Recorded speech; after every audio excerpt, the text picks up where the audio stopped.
I'm actually going to go through them fairly quickly because Senator Gatchalian and ERC Guzman actually talked about a lot of the things that are in the beginning of my presentation. And it essentially is this. The opening panel this morning was about electrification. The entire world is electrifying at a faster rate than energy supplies can meet. So it's a supply and demand question or problem. Cecil from Meralco this morning, when the speaker, the moderator asked what would be the one thing you want to have happen in the Philippines, she said we need to increase power supplies because the amount of power, the demand for power in the Philippines is far ahead of supply. This is why you have yellow alerts. This is why you have red alerts. This is why you have outages. And an intermittent power supply such as wind and solar is not going to be a good answer. There's a reason why coal, oil, and natural gas are your firm base load power. And that's unavoidable. It's inescapable. We may want to go through a clean energy transition, but it's not possible at the rate of electrification. The United States is looking at a 400–500% increase in demand in the next 5 years. The United States is already having blackouts. My state, the state of Hawaii, we just had a blackout that lasted a couple of hours 3 days ago because we don't have enough power. We turned off the only coal plant on our island of 1 million people that took out 20% of our firm power. And all the promise of wind and solar and battery, it doesn't cover that. The blackout, we had I think it was a 350 megawatt hour battery plant. It drained in 2 hours, all right? It was wiped out. So energy is a holistic solution. It requires intelligent planning and strategic planning by everybody. But at the end of the day, if you're relying on the utility or the government for energy salvation, you're going to be in big trouble. Again, this is my 3rd year here. First year, electrification, we're falling behind. Last year, electrification, the supplies are falling behind. This year, it's worse than ever.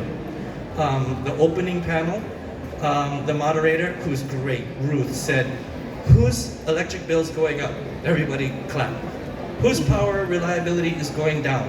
Everybody clap. Whose prices are going up? Everybody clap. Those are unavoidable facts of life, not just for the Philippines, but for the whole world. But the Philippines is in a more challenged position than, say, the United States. Our economic starting level is much higher. Our ability to absorb and pay for things, no matter how expensive, and also the availability of credit and the almighty dollar, means that we can get away with a lot of things that most other countries cannot. I had a meeting with an ESCO, an energy saving contractor, 3 days ago. And he said in the few months he's been here, he's watched the value of his projects get hit by an 8% increase. So his financial model to do energy projects here in the Philippines is getting clobbered. He hasn't even done anything yet. And this is true for everybody. Now, again, I've really trashed my presentation, so I'm sorry. So what's the answer? Because there is an answer. When supply and demand issues are out of the control of the government or the utility, but it's something you're facing as an individual or as a business or for your family, then you have no choice but take direct responsibility for coming up with a solution. So for those of you who can afford solar on your home, that's a great thing. But if you buy solar on your home and you don't have batteries, when the grid goes down, guess what happened to your solar? It shuts off. All right? You don't continue having power if you have solar without battery. So let's say, okay, you can afford solar, but you can't afford batteries. And then what's going to be happening is tiered rates are inevitable. All right? And the purpose of tiered rates, time shifting, is to force people to start shedding load, turning off appliances and devices, changing behaviors so that you're not using power from 5 p.m. to 10 p.m. In the United States, in my home Hawaii, we're going to tiered rates now. So during the day on the island of Hawaii, electric rates for a home is about 45 cents a kilowatt hour. That's much more expensive than you pay here. All right? In the evening, from 5 to 10 p.m., the price will go as high as 80 cents. Digest that. All right? That is ruinous. All right? Those tiered rates go in for everybody in about a year, and they don't have a choice. That's because our generating plants cannot keep up with demand. So, again, you're looking at your situation. It's a personal responsibility. You have to come up with a plan for yourself. And I'm telling you that if you don't include energy storage for your home or for your business, then the evening peak rates, or those peak rates, are going to kill you anyway. Because, so the cheapest rate for electricity is in the middle of the day. So on my island of Oahu, my rates right now are 42 cents a kilowatt hour. When the tiered rates go in next year, it's going to drop to 17 cents a kilowatt hour from 9 a.m. to 5 p.m. Sounds good, right? Except everybody's at work. Nobody's at home getting that 17.5-cent rate. But from 5 o'clock to 10 o'clock, it goes to 45, 50, 55 cents a kilowatt hour. And then from 10 p.m. to 9 a.m., it's still 40, 45 cents a kilowatt hour. Now, if you have batteries and you can charge them during the day and you practice good behaviors, you can make it so that your total bill 24 hours a day on the island of Oahu can be 17.5 cents. That's the strategy. Now, let's say your house doesn't have the room for the photovoltaics. The previous speaker told this brutal truth. You can put 5 kW PV on your roof, but you're only going to harvest 2 kW during the day. So that means you can get 2 kW of battery at night, but if your draw is 4 kW, it's not going to work. You're going to fall behind. Now, I don't work for EcoFlow. I don't work for Blue Tea. They're both here at the show. I would recommend to you, whether you have room for PV or not, you get the tiered rate, you get a Blue Tea or an EcoFlow. You charge it during the day at the lowest electrical cost. So for example, me, I would charge at 17.5 cents all day long. Now I'm not limited by rain, clouds, or the inefficient production of the PV panels.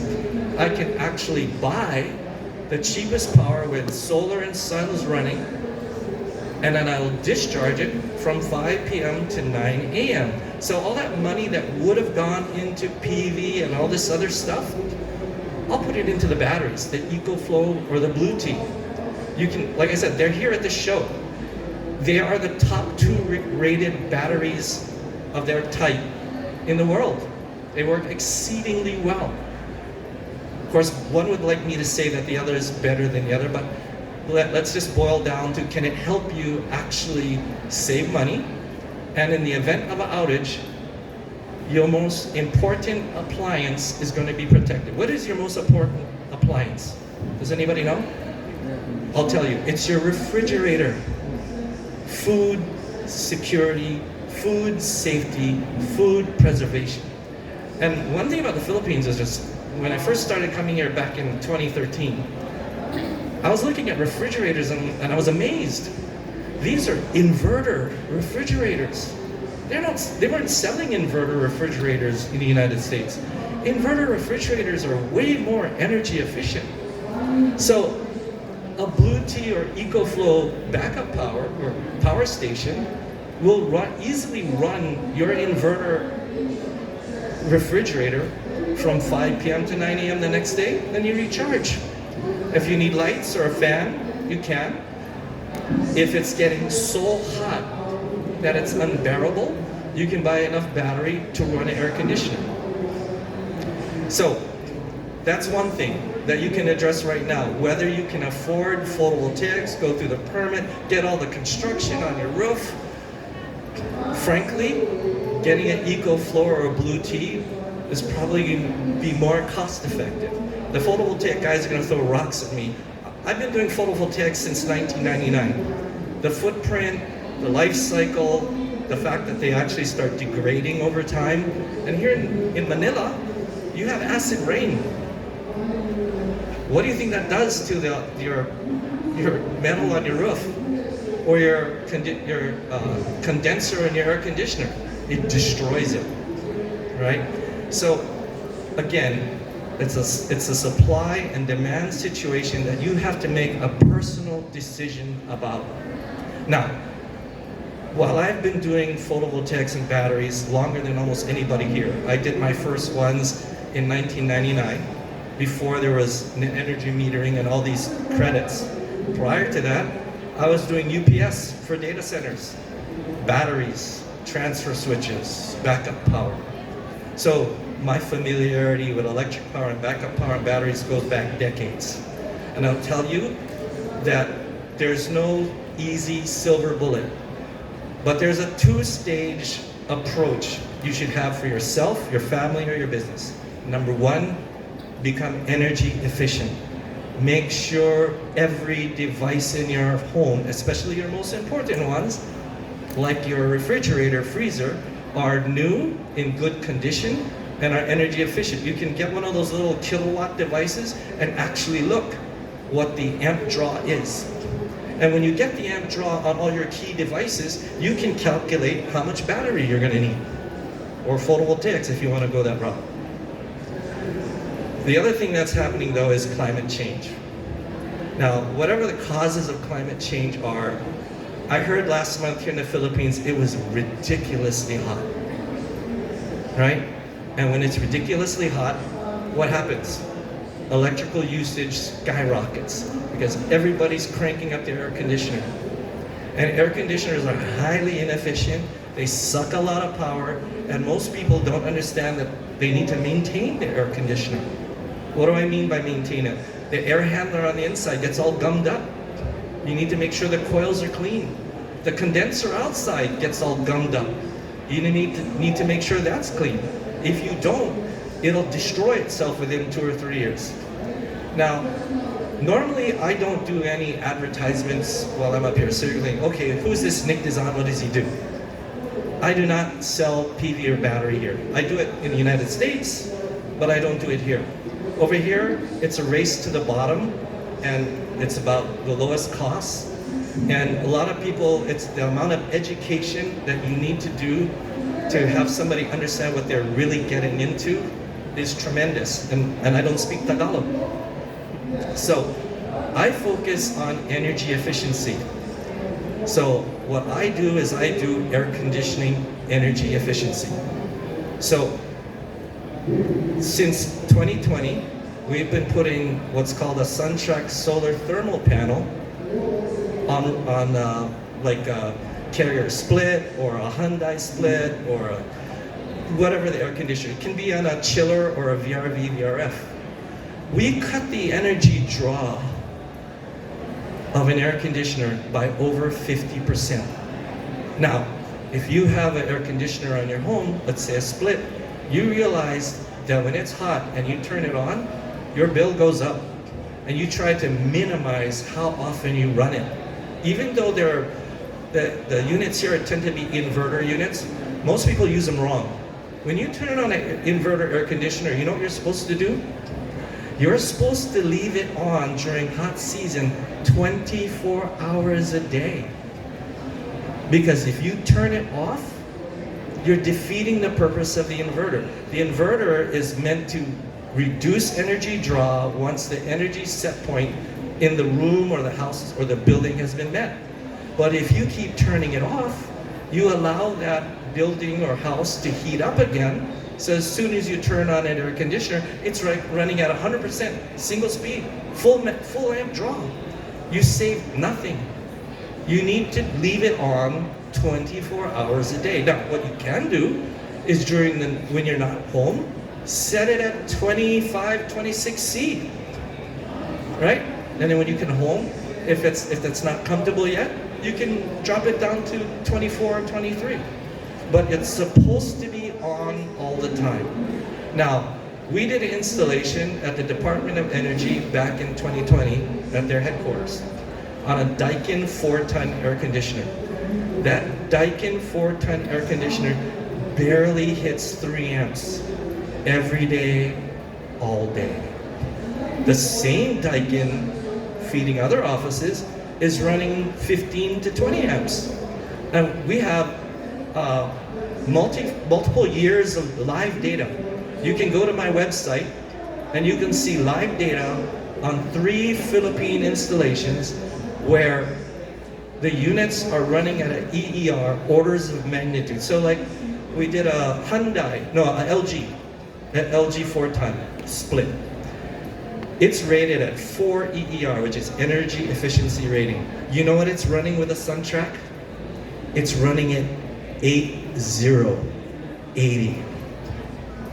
All right? That's crazy. We have the same thing, so that same thing is happening on the Department of Energy site. So you can go to our website,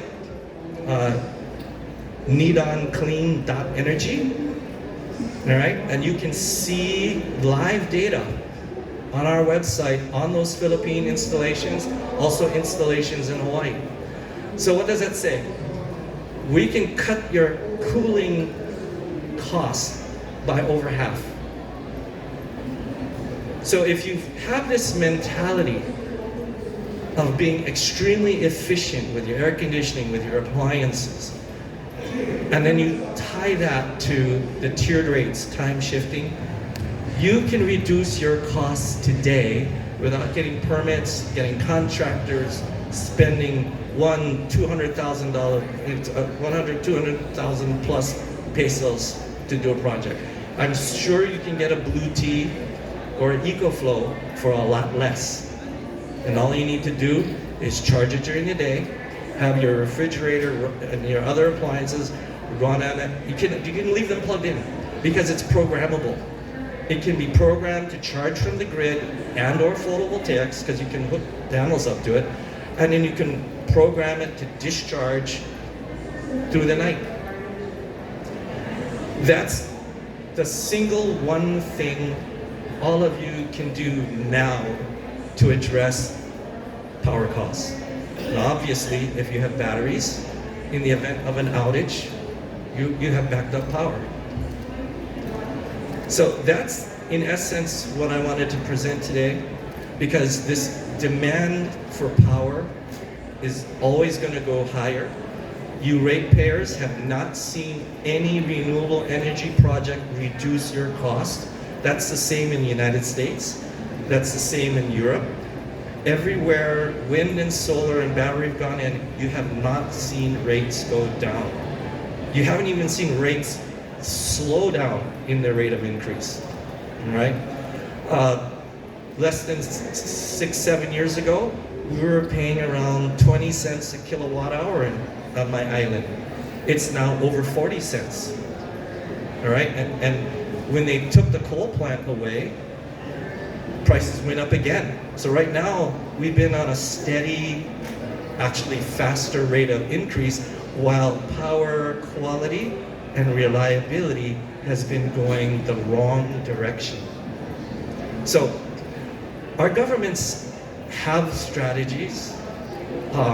They come up with policies and rules and plans, but you can go to almost any session, especially at the main hall, and you'll find that people are not satisfied with it.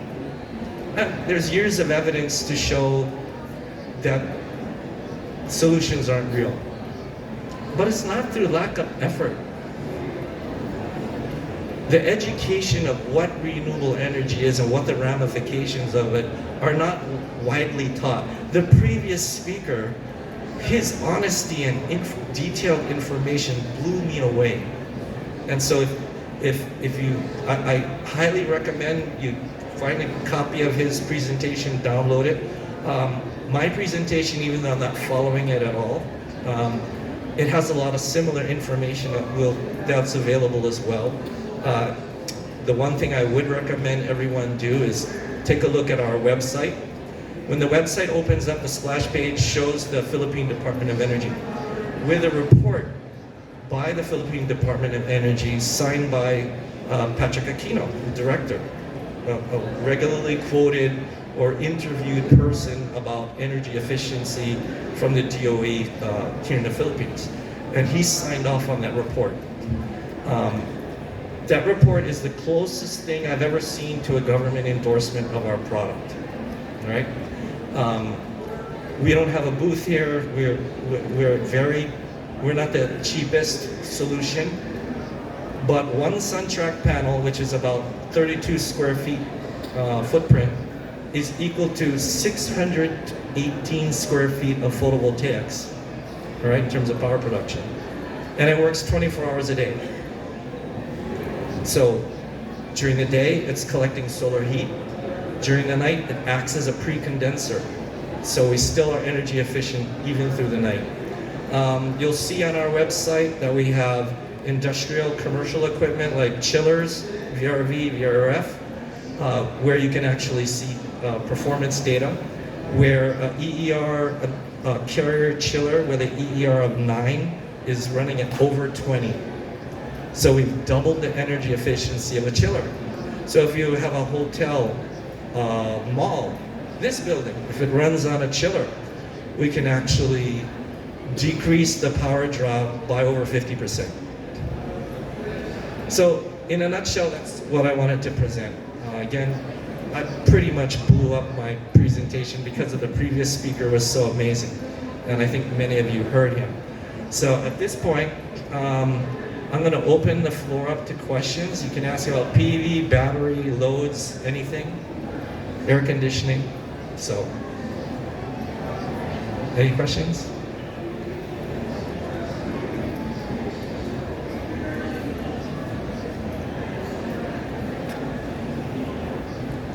Yeah, I'm ending quick.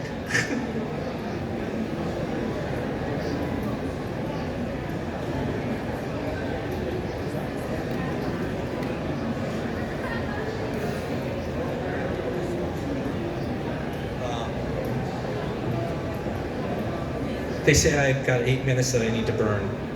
So one of the things that was brought to me by the Department of Energy a couple of years ago was the desire to set up, they wanted information on what it would be to set up infrastructure for EV, electric vehicles.